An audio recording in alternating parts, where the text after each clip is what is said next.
story on Tuesday morning, a major bombshell dropped, shocking the entire racing world. Seven-time Formula One world champion Lewis Hamilton tested positive for coronavirus earlier in the week after experiencing mild symptoms. Hamilton is currently in quarantine until he recovers, and we definitely send Lewis best wishes in his recovery and hope to see him back on track soon. And Mercedes announced that Williams driver George Russell has earned the promotion to replace Lewis Hamilton this weekend alongside Valtteri Bottas. And Russell has a lot of potential to be a great F1 driver someday. A lot of people speak very highly of George, and he's definitely showed us a lot of talent from his days winning the GP3 and Formula 2 titles. But he hasn't been with the top Formula One team until now. And yeah, George has been tasked with helping Williams go from the very back of the grid, you know, and try to help them improve so they can get closer to the front of the grid. And Mercedes Formula E driver Stoffel Van Dorn was scheduled to travel from preseason Formula E testing in Valencia to Bahrain. So a lot of people believe that he would be the ideal replacement, leaving Russell at Williams. Do you think Mercedes made the right call to give George Russell an opportunity to drive the fastest car on the grid? I do see it being the correct decision to give George Russell the opportunity to drive the Mercedes.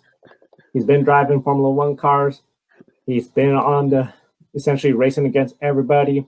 So he has a better idea of how the competition is going to be like.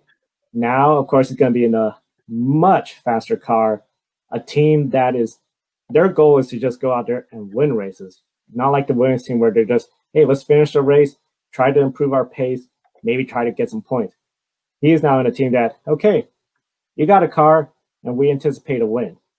With that said, of course, with the circumstances, I don't see them anticipating 100% win or nothing else.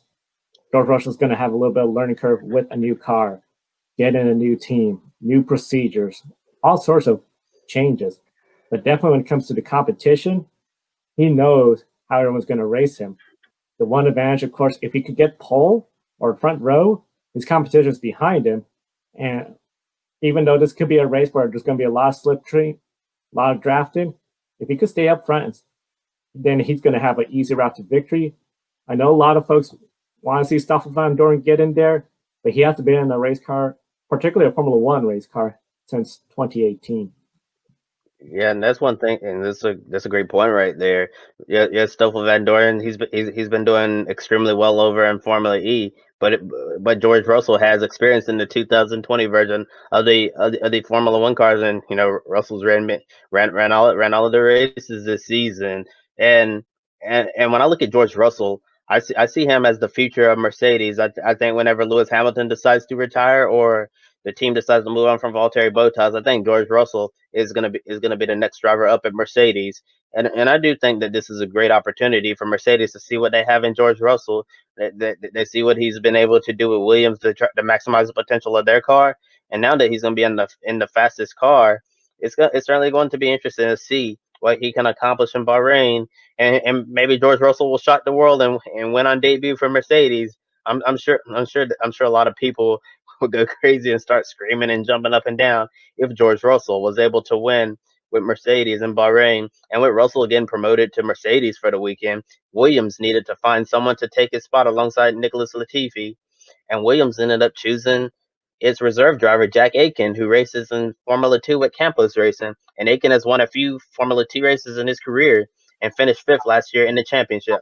Although he hasn't really had a strong 2020 Formula 2 season, I think he'll take making his Formula One debut as a huge victory over everything that's happened in Formula Two this year.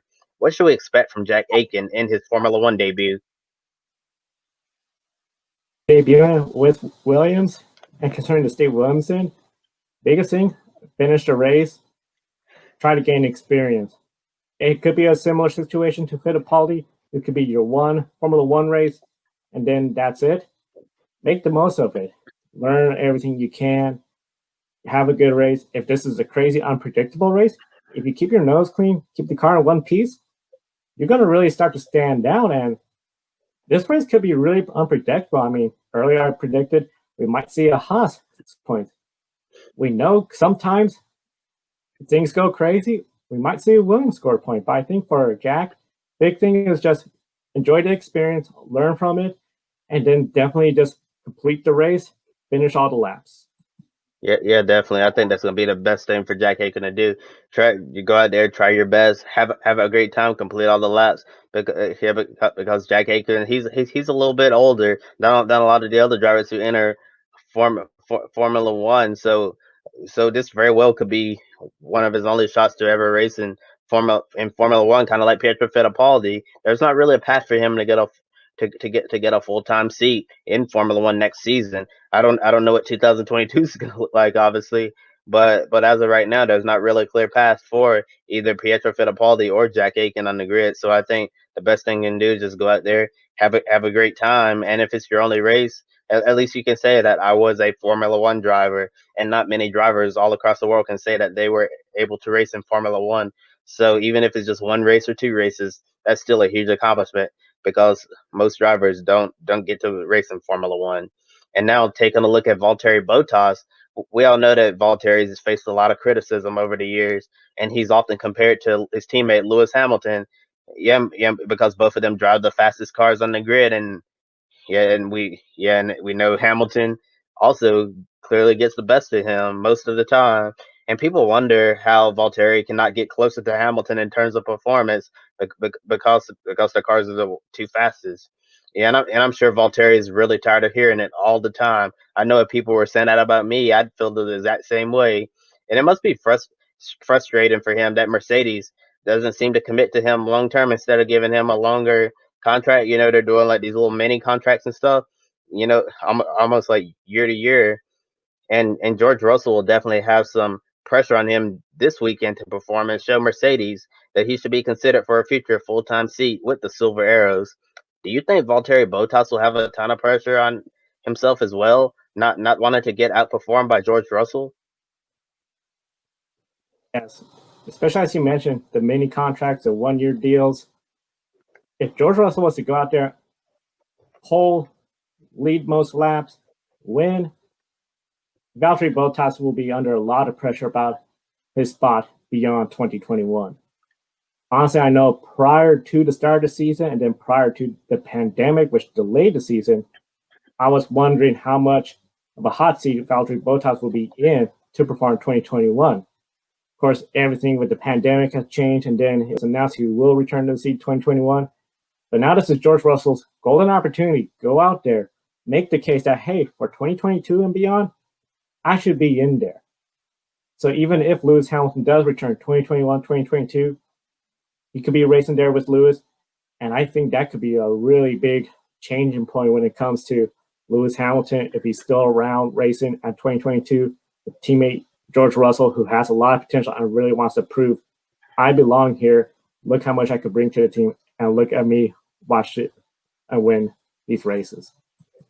Yeah, yeah, definitely. I think like you said, if George Russell goes out there, wins the pole, goes out there, leads almost all of the laps and wins and and sets a faster lap time than Valtteri Bottas, then there's certainly going to be a lot of pressure on Valtteri moving forward because with George Russell, but George is set to have a great future, a great long term future in Formula One, and I'm sure if George Russell was offered a contract by Mercedes, it would probably be a lot longer than anything Valtteri Bottas could get from the Silver Arrows. So yeah, so George Russell is really the future of Mercedes, and yeah, I think Valtteri Bottas has done a solid job given all the circumstances, but when you have this youngster like George Russell who has a ton of upside come into the organization, is definitely going going to be a lot of pressure on both drivers this weekend. It's certainly going to be interesting to watch all this how all of this plays out at the Bahrain Outer Circuit. And Joe, before we move on to the next topic,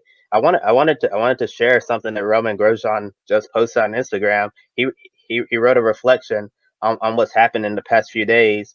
Yeah, he was like looking at the video of his crash, and he said, I quote, look at the professionalism of the firemen trying to keep the fire away from me in the car. Look at the action on Ian Roberts and his involvement. I told him he was a hero. He went into the fire as much as he could to save me. Finally, this is also the moment I realized I was going to live, extracting my body from the chassis. Yes, it burned myself, and yes, it was painful, but that's nothing compared to the relief I felt as soon as I could get up. I felt Ian's hands pulling me over the barrier, and I knew I was safe. I remember every second of it, and life will never be the same again. But I'm sure for the best. I met with death, and that was the worst feeling I ever had. But I'm alive, and will enjoy every second of life and every small win, in a much better way from now on. And Joe, after reading that, I know we mentioned that this would be life changing, and after hearing what Valtteri wrote on Instagram, pretty much sums it up, right? It does sum up everything Roman just wrote, and thank you for sharing that. I know definitely we encourage all our viewers to definitely follow on Instagram. You can find Roman's account there, as well as the Grid Network Instagram account as well.